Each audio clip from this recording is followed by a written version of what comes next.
Everyone has a story, and this is mine. And here is where it all began.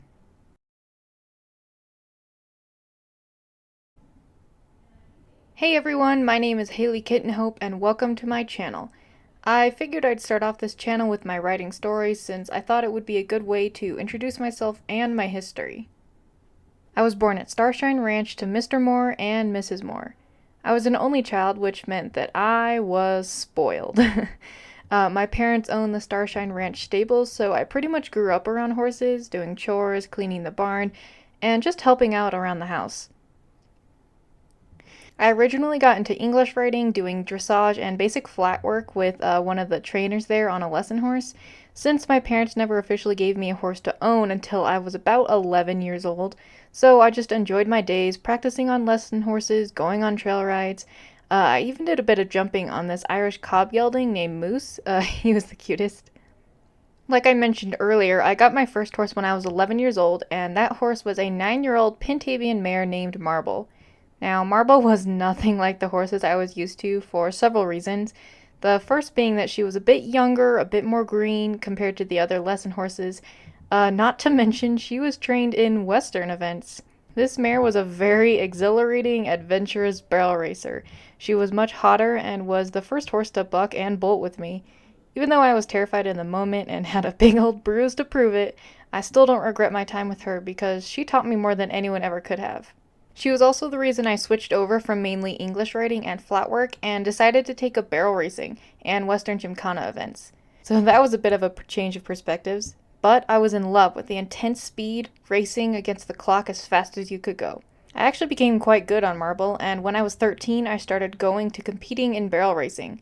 It was definitely an experience since the other girls there had much higher quality horses, and it was a lot more pressure rather than just running a few barrels in my backyard at home. But with my parents' support, I persevered and ended up winning my very first barrel race at my second competition in the 3D division. This gave me a big boost of confidence, and I went on to continue winning the majority of the races I entered. However, as I got older, I decided I wanted to move up from the 3D division and try to strive for at least 2D for now. But Marble just wasn't fast enough to go any higher as her bones got a little older, a little weaker, so before my 14th birthday, I got a job, started working my butt off making money, and finally saved up a year later on my 15th birthday and bought Flames Up and Runnin', aka Gamora, a 6-year-old Connemara quarter horse mixed mare who took me to the 2D junior division. She was an absolute blast to ride, despite the fact that I got made fun of for having such a short horse. Everyone thought she was such a little pony I could never win any barrel races, but oh my gosh, that mare was so fast it was ridiculous.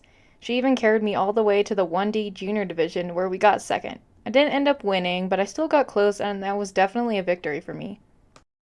As time wore on, it was my junior year in high school when I met Josh Brown, a total nerd who I'm pretty sure had a crush on me, but we ended up just becoming best friends. We did barrel races for fun in the practice arena and just had a blast our senior year. I still went to rodeos to compete and was doing very well. Unfortunately, right before I graduated high school, Gamora ended up getting ring bone, which, if you didn't know, is basically a permanent injury in the lower pastern or coffin joint. I was absolutely devastated because not only did it mean I couldn't ride Gamora anymore, but I couldn't compete on her anymore either. Gamora was on medication and became a pasture horse, and I would occasionally go out and just ride her around bareback because even though she still couldn't compete, I still adored her and her loving personality, and the ring bone wasn't too severe, so it meant that I could still ride her occasionally. I was very grateful for my parents' support as well as Josh's. They definitely got me through a lot, and as a high school graduate, I had to choose a college. I ended up going to Yorvik City University to get a degree in business management and marketing, so that I could at least take over Moreland for my parents when they retired. In my third year, I decided I'd get a minor in equine breeding, since I figured it would be a good way to keep the family ranch alive. School took up a lot of my time, and while I was doing chores around the barn at home and was technically around the horses, I didn't compete at all since I didn't have a horse that could compete and was so busy all the time. Once I graduated college, I went back home and tried to figure out what to do. I finally realized how much I missed competing and sat down to have a bit of self-reflect to figure out why I had really stopped competing and what I wanted to do with my life now that I had my degree. After about a month, I ended up realizing I wanted to not only get back into competing and racing, but I wanted to breed champion barrel racers. So I saved up and bought Blazing Citation, aka Dixie, my 8-year-old quarter-horse mare who would bring me back into competing. Now that I was in the senior divisions, competitions were much tougher, and after a ton of long hours of training, work, and several losses, I finally made it in the top 5 of the National Barrel Horse Association, which was a massive accomplishment for me, and I was so proud of Dixie. After that, I decided I wanted to get into my dream of breeding, so I went back home to Starshine and bred Gamora to a champion polebender stallion named Sparks A-Flyin'. And 11 months later, out popped Gamora's little colt, Flamin' Sparks, aka Chex. Since birth, Chex was kind of a speed demon, and I could tell he was going to be a winner in the races. When he turned 2, I started training him under saddle and entered him in his first race when he was 4, which, as predicted, he did pretty well, placing first in the 2D division and third in the 1D division. I got back into competing on Chex as well as Dixie, and they both did very well. I decided to do a bit of remodel to the stables to make them a bit more flashy. I added a new arena with stands, and I added a few new paddocks for the pregnant mares and the mares with their foals. With the barn a success and my competing career going well, I thought life couldn't get any better, when I ended up reconnecting with Josh Brown of all people, and we started a relationship. He became not only my partner in business, but also my partner in life, and he definitely grew up from the last time I saw that dork.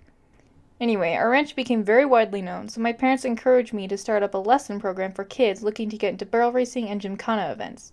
So I did, and now with the help of my parents and Josh, I started Little Buckaroos, which, yes, is a cheesy name, but whatever.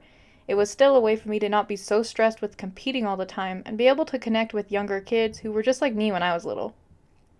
I still love competing, and we are still going to the NBHA when we can, and I still breed and sell champion horses along with the lesson program.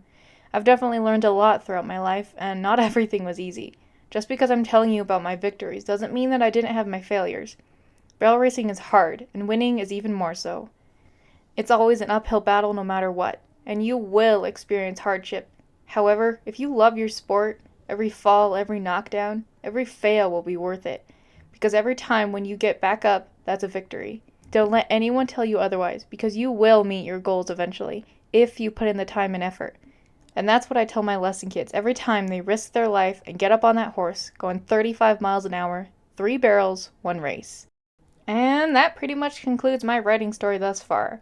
I hope you not only enjoyed it, but I hope that it encourages you to do better in everything that you do. Not just horses, not just racing, because there's so much more to horses than just competing. Anyway, I hope you did enjoy. If you did, be sure to give it a big thumbs up and subscribe if you want to see more videos like this.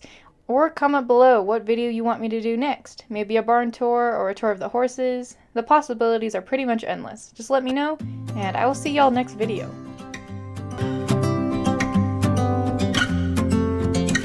We've been talking for an hour, we just can't find the end. We won't understand each other. I wonder how it feels to fall asleep and love the one that's next to me. I don't know why